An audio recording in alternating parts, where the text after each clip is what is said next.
안녕하세요. 서민 입장에서 재테크 이야기하는 서민테크입니다. 주식 투자로 목표했던 목돈과 현금 흐름을 만든 후 회사를 퇴사하고 파이어족으로 산지 어느덧 1년이 되었습니다. 원래 책을 잘 안 읽었는데 요즘 시간이 많아서 투자로 경제적 자유를 얻은 사람들이 쓴 재테크 관련 책을 읽고 있습니다. 다른 사람들은 어떻게 경제적 자유를 이뤘는지 궁금하기도 했고요.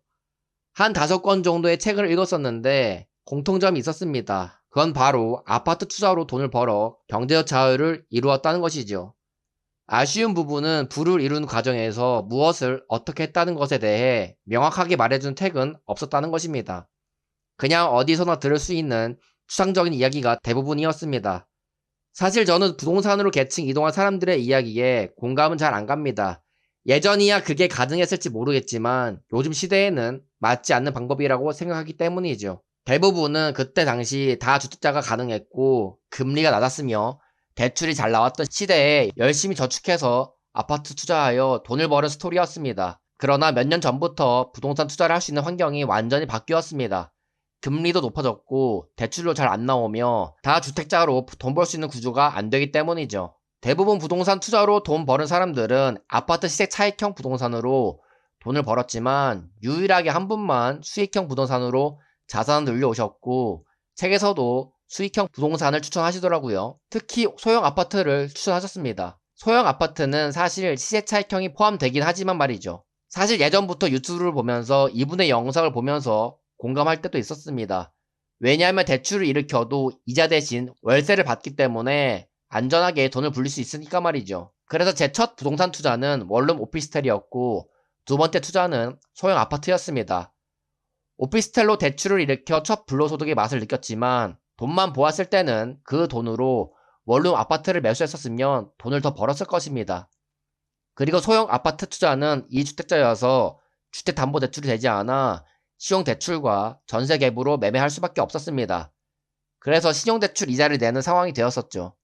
저분 말을 듣고 부동산 투자를 똑같이 한 것은 아니지만 저도 안전하게 부동산 투자를 하려고 하다 보니 그분이 추천하시는 대로 투자를 하게 되었습니다. 하지만 제가 직접 해본 결과 저분이 추천한 방법으로는 요즘 시대에서 자산을 불리기 매우 어렵다는 걸 알았습니다. 그냥 저축만 하는 것보다야 월세도 받고 하니 수입에 도움이 되겠지만 오피스텔은 시간이 지나면서 가격이 떨어지기 때문에 딱히 이득이라고 보기도 어렵습니다.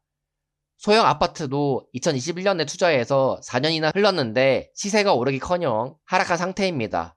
소형 아파트 월세 수익률도 3%밖에 안 되기 때문에 금리가 높은 이 시대에 주택담보대출 이율 4%로 받아봤자 손해만 보는 상황이 되는 것이죠.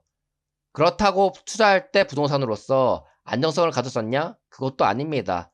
소형 아파트에 투자하고 나서 전세가가 하락했고 역전세가 발생하여 그만큼의 돈을 마련해야 했었습니다. 4천만 원 정도 되었었는데 그 돈을 마련하지 않았다면 그 집은 경매에 넘어갔을 것입니다. 그래서 지금까지 결과만 봤을 때는 돈은 묶여 있는데 돈은 돈대로 못 벌고 시간만 날린 셈인 것이죠.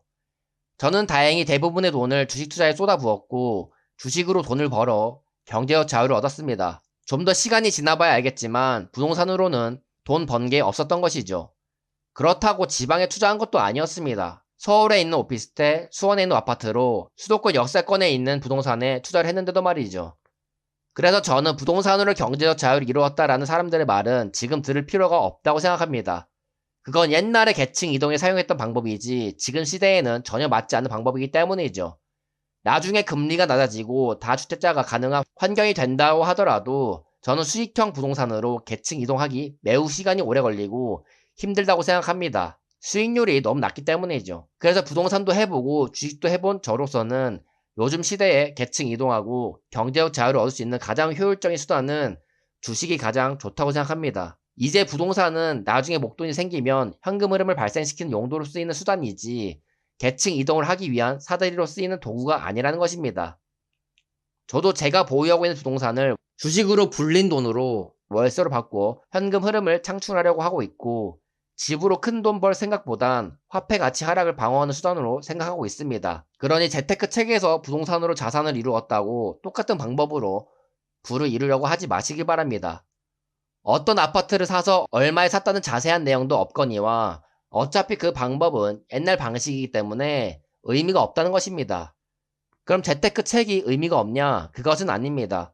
계층 이동하는 실질적인 방법은 틀렸지만 그것을 이루기 위해 했던 저축 습관, 그리고 돈을 대하는 태도는 시대가 달라져도 필수적으로 필요한 부분이기 때문이죠.